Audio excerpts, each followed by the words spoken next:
Пещера Шульган-Таш, одна из самых известных природных достопримечательностей Башкортостана, теперь включена в список всемирного наследия ЮНЕСКО.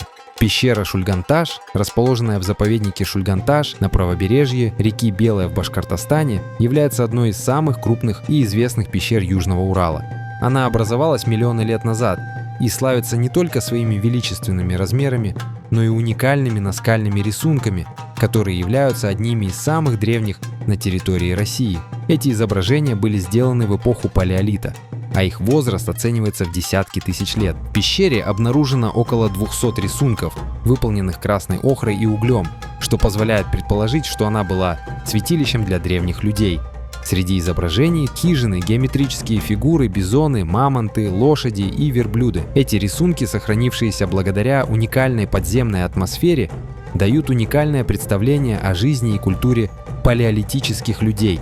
Внутри пещеры также находятся сталактиты, озера и даже река Шульган. Русские же пытались забрать у нас название легендарной пещеры и внедрить название Каповая пещера. Башкортостан обладает огромным культурным и историческим наследием, которое заслуживает защиты и развития.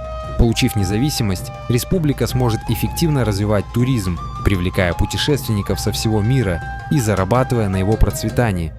Подпишись на «Свободный Башкортостан».